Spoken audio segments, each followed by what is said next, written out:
My name is Harper Lane. I'm 27 years old. And for the last 2 years, my entire career has lived inside a 10 by 12 room at the top of my parents' stairs. Not a corner. Not a phase. A room. That room is where I built client decks at 2 in the morning. Where I took Zoom calls whispering so no one would hear me, playing business.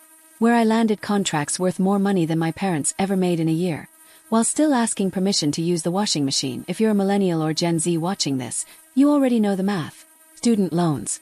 Rent prices that feel like a prank. The promise that if you just work hard, it'll all sort itself out. Oh yeah. I moved back home temporarily 2 years ago. And for a while it almost worked. Until Tuesday night. It was meatloaf night. The overcooked kind. Dry around the edges, somehow still cold in the middle. The kind of meal that says this is just another normal family dinner. Nothing important is about to happen. We're sitting at the kitchen table. Same seats we've had forever. My dad's reading something on his phone. My mom's scraping plates like she's in a hurry to get somewhere else. My brother, Evan, is scrolling, smirking at something only he can see. And then my mom says it. Visual. Fin. Like she's commenting on the weather. We're going to move your office, she says. Not asking. Just stating it. I look up. What do you mean? She doesn't even meet my eyes. Your brother needs that room for his studio. Studio. The word hangs there like it belongs. Evan finally looks up. Mail. Not even trying to hide it. You can work in the basement, he says. You only need a laptop, right? There it is. That moment where your stomach drops but your face stays still. Where your brain is screaming, are you serious right now? And your mouth says nothing. I nod. Lowly. 'Cause that's what I do. I always do. The basement. Let me explain the basement.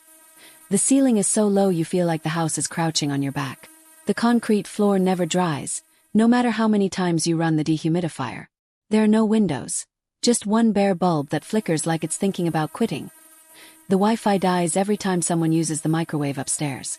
Every single time that it's where broken furniture goes to wait out its final days. The treadmill no one's touched since 2009. Boxes labeled Christmas and miscellaneous and don't throw away. Every family has this space. The place where things and people are put when they don't quite matter enough to stay upstairs. My mom keeps talking. Logistics. Timing. As if this is a simple rearrangement. As if she's not dismantling the only thing that feels like mind. I feel the knot tighten in my chest. The familiar one. The one that says don't make this a thing. So I don't. Okay, I say. My voice doesn't shake. That's the part I'm proud of. I'll clear it out. Evan grins wider. Victory, clean and uncomplicated. My mom exhales like a problem has solved itself. Dinner continues. Someone asks about weekend plans. And just like that, it's done. Later that night, I'm back in my room. The 10 by 12 square that apparently never belonged to me in the first place. My desk lamp casts that same tired yellow light. I sit down, open my laptop. But not for client work. For something else. Apartment listings. Studio apartments I can barely afford. 1-bedrooms that cost more than my first car. Places with real windows and doors that lock and silence that belongs to no one else. I don't cry. That comes later. Right now, something quieter takes over. Resolve. Because the basement isn't the problem. It's the pattern. This wasn't the first time my work was treated like a hobby. The first time my needs came second. The first time I was expected to shrink so someone else could expand. It was just the moment it finally became impossible to ignore. I scroll. Save listings. Run numbers. Make notes. They think they won. They think this is about a room. But something broke tonight. And once it breaks, it doesn't go back together the same way. What they don't know yet, what I didn't even fully understand in that moment, is that this wasn't just the night I lost an office. It was the night I stopped asking for space. And if you're wondering what made this the final straw, trust me, 2 years earlier my life looked normal, not perfect, not glamorous.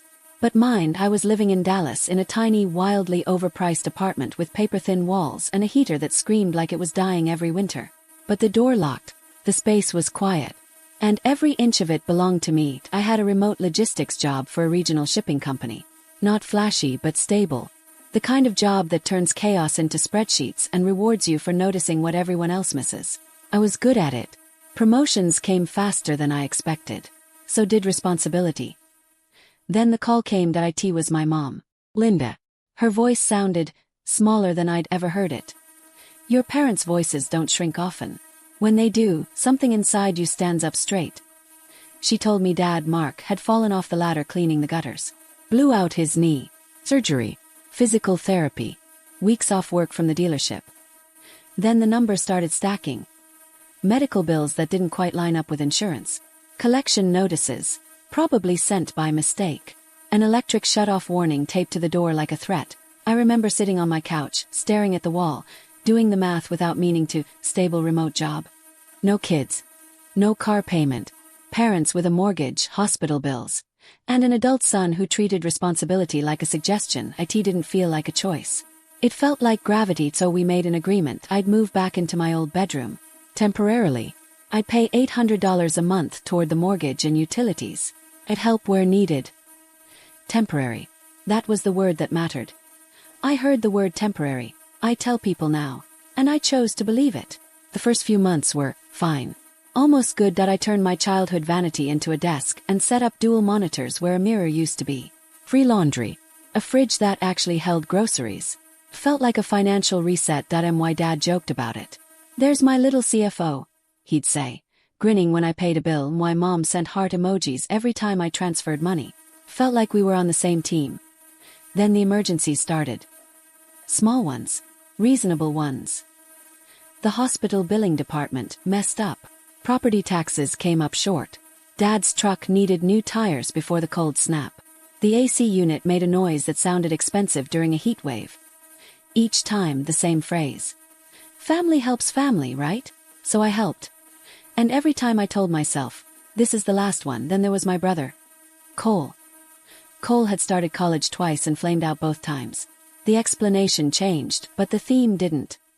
Professors don't understand creative people. In my parents' version of reality, Cole was fragile and special. A talent that needed protecting. I was sturdy. I could take it. Which is why, while I was paying bills, upgrades started appearing in Cole's room. First a ring light. Then a mid-range camera. A friend was selling it. Then a second monitor. It was on sale. Meanwhile, I was tracking autopay dates in a spreadsheet labeled Encore, covered by Harper. I didn't show it to anyone. That part matters, that I kept it because I needed proof.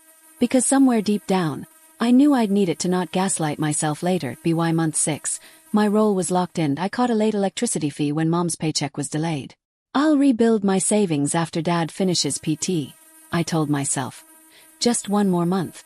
Then another. Then infinity. When I tried to mention totals, Mom's eyes would go shiny. We'll pay you back, she'd say. Dad would sigh and say, we're all in this together. Like the ledger personally wounded him if I mentioned Cole contributing. Instant defensiveness. Don't crush his momentum. And somehow the conversation always ended the same way. Thanking me for being the steady one. The contrast became impossible to ignore. Cole hit 10,000 views on a video and strutted around the house, shoving his phone in my face like a trophy. I got a quarterly commendation and a bonus at work. That's nice, honey, Mom said, then asked me to call the bank about the escrow shortage. That was when the feeling changed from hope to realization, to something heavier. I wasn't helping anymore. I was trapped. Still telling myself it was temporary. Still updating the spreadsheet. Still believing that eventually someone would notice the imbalance and fix it. But families don't correct patterns that benefit them. And by the time I realized that, the cost was already more than money. Rising tension, controlled, strategic. By the time the spreadsheet crossed into 5 figures, I stopped pretending it was an accident. IT hadn't started that way. At first it was a few hundred here, 1,000 there. Emergency math. Family math. The kind you don't look at too closely because you don't want to know what it's really costing you. Then one night I scrolled 0.4 figures. Then more. Then a number that made my chest tighten. IT had crept into 5 figures faster than I wanted to admit. That spreadsheet lived on my laptop like a secret. Proof. Not for them, for me. A way to make sure I wasn't exaggerating, wasn't being dramatic, wasn't remembering it wrong. Because when you're the responsible one, people rely on your doubt more than your money. And that's when the room started to matter. That 10 by 12 space wasn't just an office. It was the only part of that house that was mine. I chose the paint color. Paid for the desk. Bought the ergonomic chair after my lower back started screaming during 10-hour days. The noise-canceling headphones that blocked out the TV downstairs. The whiteboard covered in shipment numbers, deadlines, and personal goals I didn't say out loud. When I closed that door, I could pretend I had my own place, so when my mom said they were moving my office, it wasn't just a room they were reallocating. IT was the only corner of that house that existed for me, and not for their convenience. That night after dinner, I sat in my car with my laptop balanced on my knees and started scrolling.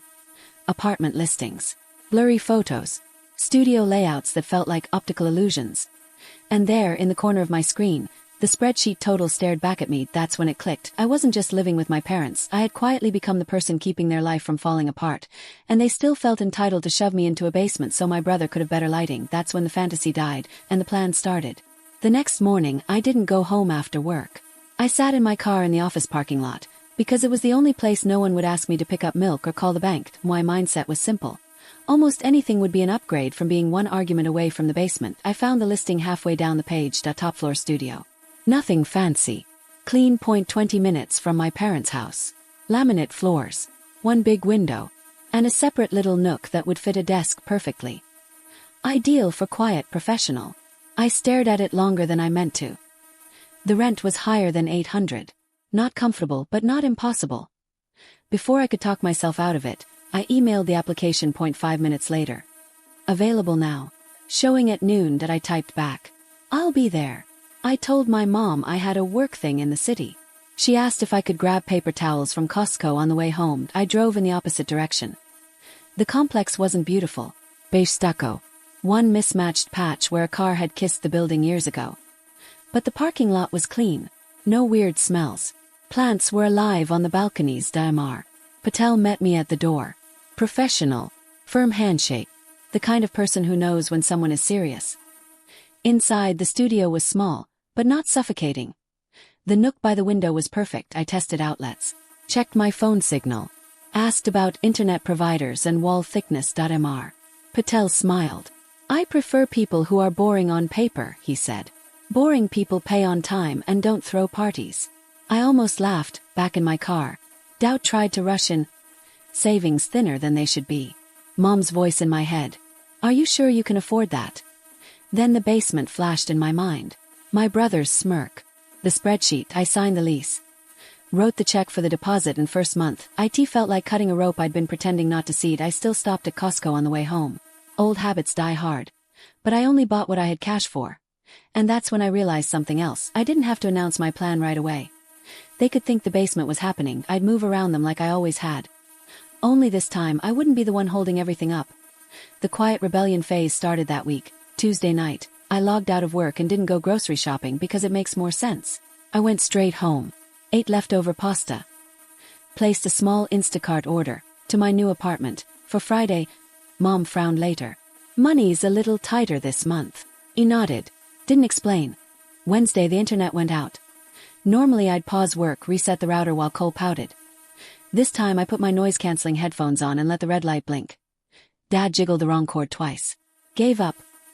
Cole asked if I could drive him 40 minutes to film at a mural for the brand. I'm busy, I said, silenced. He huffed about, supporting each other's dreams, and slammed his door, and things started to sag. The lawn grew shaggier. Dishes piled higher. Wi-Fi dropped more often. Nothing catastrophic. Just the subtle strain of a house no longer being held together by invisible thread. I started pre-packing. Things no one would notice missing. Important documents. External hard drive. Jewelry. Half my clothes. Plain cardboard boxes. Grocery bags. Dropping stuff at storage, I said when asked. The spreadsheet got a new folder. Logistics, a moving truck scheduled for Saturday morning. First slot. Less time for talkouts. Fewer neighbors watching. Everything was lined up. All that was left was the moment they realized I wasn't just rearranging my life, I was leaving it behind. Explosive truth, emotional reckoning. The diesel engine is what wakes me up. Not my alarm. Not my phone. A low, rattling growl outside my window. Loud, unapologetic, impossible to ignore. I chose the first slot on purpose. When I look outside, the white box truck is already there. Hazard lights blinking like a warning. It's parked just slightly crooked, blocking my dad's car and half the mailbox. Petty. Maybe satisfying. Absolutely. I'm halfway down the stairs when my mom appears in the kitchen doorway. Her robe is half undone, hair flattened on one side, confusion already sharpening into suspicion. What are you doing? She asks, her eyes flick toward the truck. Then back to me. Oh, she says, relief sneaking in. You're moving your office stuff. We'll clear the basement later. I take a breath. I'm not moving to the basement, Mom. She blinks. Once. Twice.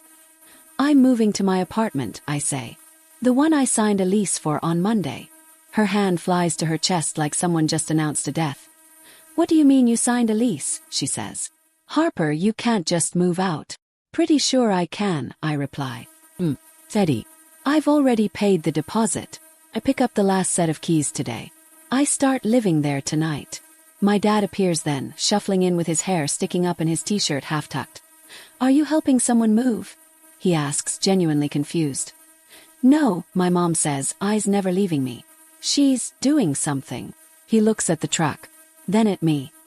You're overreacting, he says, defaulting fast.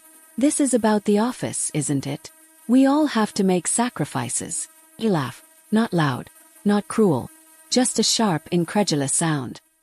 You're right, I say. We do. And I've been making them for 2 years. He frowns. You sold my desk without even asking me, Dad, I continue. You didn't sacrifice it. You just decided my stuff belonged to the household now. Shift. We were going to give you some of the money. How much? I ask. $200. I nod slowly. $200, I repeat. For a desk and chair that cost me almost $1,000. And you didn't even ask. It's just furniture, he says, defensive now. We needed space for your brother. This is his big chance to build something. And me. Ask. What am I building? Keeping this roof over your heads. Paying medical bills. Covering property tax, electric, internet, streaming services so he can have his big chance. How many line items do you think I've covered for this house? That's when Cole wanders in. Backwards cap. Wrinkled t-shirt. Phone already in his hand. Wait, what? He says. You can't just move out. We haven't even set up my studio yet. I look at him and smile, small, tired. You'll figure it out, I say. Maybe you can film a reaction video about it. He frowns. What about the room? You promised you'd move your stuff to the basement. I promised I'd clear it out, I say. I didn't say where I was taking it. The kitchen goes quiet. Then I reach for a black marker and a pad of paper from the junk drawer. If we're going to do this, I say, we're going to do it honestly. I write the title in big letters at the top. Harper's contributions. Last 12 months. He tape it dead center on the refrigerator with a magnet. Then I start listing. Rent, $9,600. Utilities, half $1,500. Groceries, approximately $4,000. Dad's hospital copay and PT balances, $3,200. Property tax shortfall, $1,300. Electric overages, $600. Roof repairs after the hailstorm, $1,800. Replacement laptop when Dad's died, $900. Miscellaneous repairs, subscriptions, tech support, $1,500 conservative. I underline the total. $24,000 plus, then underneath, I add one more line. Cole's contributions. 0 followers. Almost there. Why Mom's lips start moving as she reads, like she's hoping the bigger numbers are typos. It hasn't been that much, she whispers. There's no way. Check my bank statements, I say. I've got all of them. I can print it out if you like visuals. She looks at me, then really looks. Why didn't you say something? I exhale. I did, I say. Every time I mentioned the numbers, you cried. Dad got defensive. And somehow I ended up comforting you. Or you threw family at me like it was supposed to erase math. I stopped pushing because it was easier to work an extra project than fight with you. I tapped the paper. That part's on me. But this is on all of us. Cole scoffs. You didn't have to do all that. No, I agree. I didn't. And I'm not going to anymore. My mom grabs my arm then, panic sharp in her grip. If you leave, she says, what are we going to do? We can't afford all this on our own. Not with your father's knee and my hours getting cut and your brother just starting out. We need you. Not we'll miss you. Not we love you. Just we need you like I'm a paycheck. Router. A set of hands. I know, I say quietly. That's the problem. I pull out another sheet of paper. This is the second list. I read it calmly. Internet account in my name. Cancelled effective tomorrow. Streaming services, already gone. Electric, no longer in my name after this cycle. Water and gas, same. All of it's under your names now, I add. Which is how it should have been all along. Dad's face drains. You cancelled the internet, he asks. But the fees, the deposits, we don't have. Welcome to home ownership, I say. You'll figure it out. Or you'll downsize. Or you'll make Cole get a job that pays more than views. Those are all options. Cole explodes. This is so messed up, he snaps. You're just bailing because you didn't get your way. You're being a brat over a room. I meet his eyes. It was my room, I say. My office. Paid for with my money. And this isn't about a room. It's about the fact that every time something went wrong, everyone automatically looked at me. And when I needed something, you all looked at the basement. My voice stays steady. You wanted my space, my furniture, my money, my labor. And you didn't even have the decency to ask. You just assumed I'd say yes. Because I always have. He rolls his eyes, but there's a flicker there. Doubt. So what, he mutters. You're just never going to help us again. I'm going to live my own life, I say. And if I help in the future, it'll be on my terms. Not because you backed me into a corner and called it love. My mom breaks then, the sound is high and raw and broken. I can't believe you're doing this to us, she sobs. After everything we've done for you. I soften but I don't bend. I know you think I'm punishing you, I say. I'm not. I'm just stepping out of a role I never should have been in. I pick up my keys. You're two capable adults. You chose this house, these bills, these responsibilities. It's time you carry them without leaning on your 27-year-old like she's your retirement plan. Outside, the truck door slams shut. The engine idles.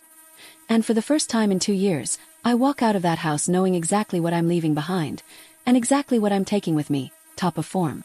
Bottom of form. The final morning of moving didn't look cinematic. It looked like repetition. Lift. It down. Wipe sweat. Someone sighs.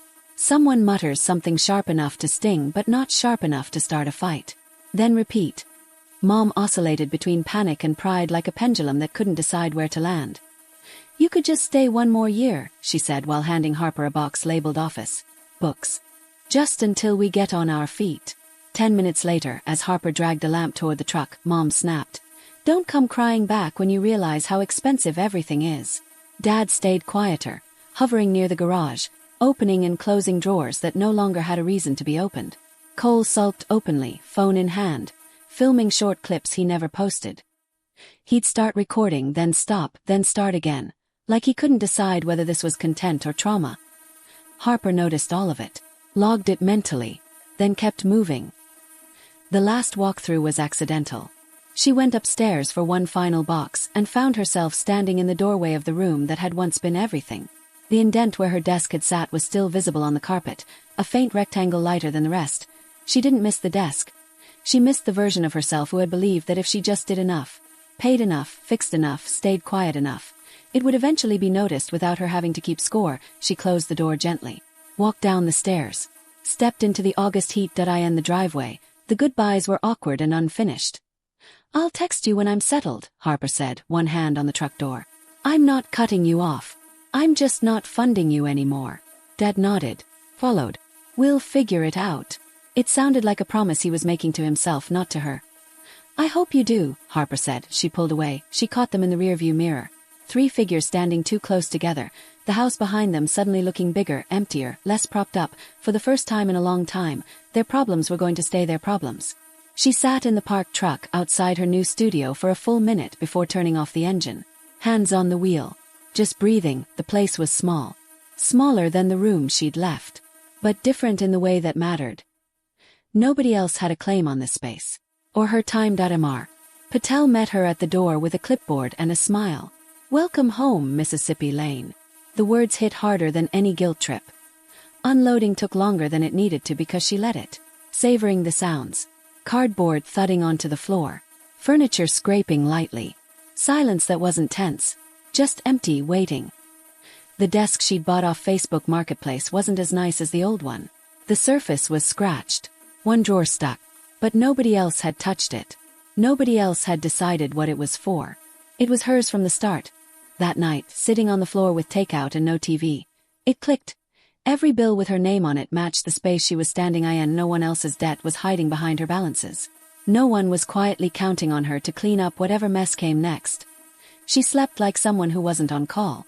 The text started the next morning. Mom, did you cancel the internet? TV won't work and your brother says the router is dead? Harper sipped her coffee, watched the cursor blink. Yes, I told you I did. You can call and set up your own account. They might ask for a deposit. Phone face down. Over the next week it became a pattern. Yard service notices. Glitchy TVs. Insurance letters. Every minor inconvenience rising like muscle memory to her name. Sometimes she answered. Sometimes she didn't. When she did, the responses were short. Calm. There's a number on the back. Search the model number on YouTube. The city has a website. Just Google it. For the first time, they felt the friction she'd been absorbing for years. 10 days after the move. The group chat exploded. Dallas heat. 90 degrees inside. AC dead. Mom typed frantically about the service fee. About not being able to afford it. About how unbearable it was. Harper called Dad directly. From her air-conditioned studio, ice water sweating onto the desk. She remembered the last AC repair she'd quietly put on her card. Dad read the error code. Harper pulled up the manufacturer site. I'm not coming to fix it, she said evenly. Your options are, pay the company, try the DIY steps, or option 3. Put it on my card and pretend money doesn't matter. Silence. We don't have the money, Dad admitted. Mom's hours had been cut. Credit cards maxed. Savings gone. Then the truth landed. We were counting on your rent next week. Harper closed her eyes. I'm not putting the repair on my card, she said. That's a hard no. But if you and Cole want to come over tonight, I'll help you understand what the tech will do. I'll help you ask the right questions. I'll show you how to check your budget. I'll give you my brain. I'm not giving you my money. They showed up at 7. Dad and Cole hovered in the doorway like guests unsure if they were allowed inside. They took in the made bed, the plant by the window, the desk facing sunlight. This is nice, Dad said, surprised. It's enough, Harper replied. She walked them through the AC manual. Average repair cost. When to replace versus repair. Then pulled up a blank spreadsheet. The numbers were worse than she expected. Subscriptions. Eating out. Amazon trickles. All stacked on top of mortgage and medical debt. The line that said Harper's rent sat there in black and white. Then got deleted. IT finally landed with Cole. So we just stopped doing everything fun, he complained. You stop spending money you don't have, Harper said. When she told him to get a job, he pushed back. When Dad sided with her. We can't keep pretending this is temporary. Something cracked. They left with notes. A draft budget. A list of places hiring. Harper didn't schedule the repair. Didn't offer to split the cost. Just hugged Dad and closed the door. The knot in her chest wasn't guilt, it was relief. 2 weeks later, Mom texted. Can you come to dinner Sunday? We want to talk as a family. Not panic. Just one sentence if it's just dinner and conversation. I'm not fixing anything or bringing groceries. Just dinner. Promise. The lawn was mowed. Not perfect but not wild. Inside, the budget sheet was taped next to Harper's old list. Streaming logos were gone. The house felt quieter. Dad started. You were right. Harper blinked. I'm sorry. Can you say that again? He did. Mom followed. Apologies without qualifiers. They'd cut costs. Picked up shifts. Cole was paying rent. Then Mom slid an envelope across the table. $500. Not huge. But real. We're trying, she said, something unclenched. 6 months later, the house looked the same. But lived in on purpose. Cole burst in waving a promotion letter. Dad caught Harper looking at the fridge, at the repayment line steadily growing. Nobody said her name when the dishwasher made a noise, and the car afterward. Cole apologized. Really apologized. Then sent $300. For the desk we stole and the sister I took for granted. T. Harper's apartment. He stood in the doorway. This is really nice, he said. Way nicer than that moldy basement. I like it, Harper said. It's enough. I'm glad you left, Cole admitted. If you hadn't, I don't think any of us would have changed. Me too, Harper said. Leaving was the hardest thing I've ever done. And also the best. Revenge hadn't looked like yelling or smashing things. It looked like budgets. Alarms set for work. Paychecks handed over like it was normal. Harper closing her own door. Only her crises on the other side. Trust didn't snap back. Rebuilt slowly, boringly, consistently. And sometimes the kindest, most brutal thing you can do for people who keep leaning on you is step away. Let them feel the weight. And finally learn to carry it themselves.